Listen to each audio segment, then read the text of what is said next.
indstilling om det her med indstilling til hvordan man griber spillet an. Jesper Sørensen er aggressiv og prøver at sætte sig på det hele. Og det samme vil AGF gøre. Måske med en fysisk tilgang til spillet. Men altid, som vi kender det fra Uwe Rösler, også disciplineret. På modsatte side er det Kvistgården.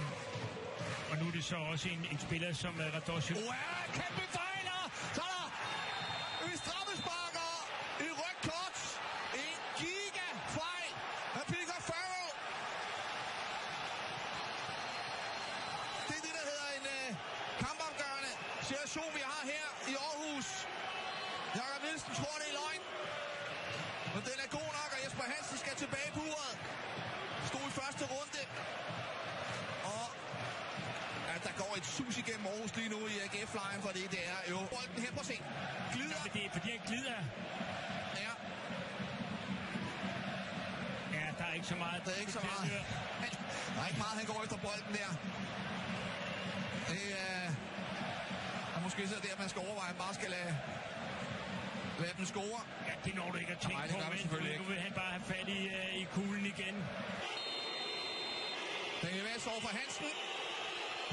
Og han scorer. Den rammer lige stangen og går ind med en 1-0 til Brøndby. Og store smil hos Jesper Sørensen og i Brøndby-lejren. Jeg forstår godt, de smiler, fordi AGF har været bedst. Og så kommer denne her forfærdelige situation for Peacock Farrell. Og det er altså en lammer, det her i indersiden. Kan det være sikkert, hvis den rammer stangen her? Ja, det synes jeg. Indersiden. Den er god nok.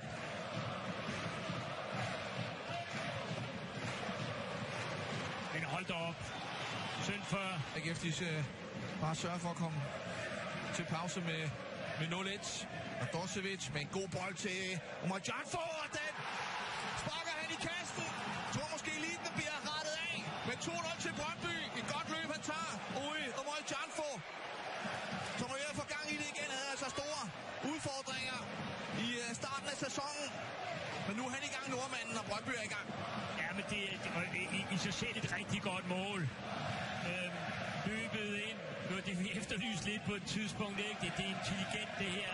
Det kan godt være, at den rammer en eller snitter en. Jeg tror, der er en hensigt med det, han gør her mod Janfo. Jeg glæder mig til at se det igen. Kom over i det bagerste område med Mølgaard. Der. Ja, den snitter nok. Godt spillet ind af Radosevic. Tidlig indlæg i det rum, der opstår, fordi ting må gå frem. Han rammer lige Mølk. Og så er der plads over hos Wallis. Skal over til højrebenet. Wallis, og den sparker han ind. Det er høj klasse. 3-0. Game over. Det tror jeg godt, jeg tør at sige, selvom de tidligere kommer tilbage. AGF'erne, de spiller godt Brøndby. Ja, det er et godt angreb, det her. Knivskarpt sparket op i fødderne på Kvistgården, og virkelig med overblik. Finder Wallis, typisk Wallis mål, ikke? Det her med at bare tage den. God boldkontrol, enkeltvads, perfekt. Kvistgården kigger op ind til højre ben. Det er klart, lige pludselig er området der. Vass ser det.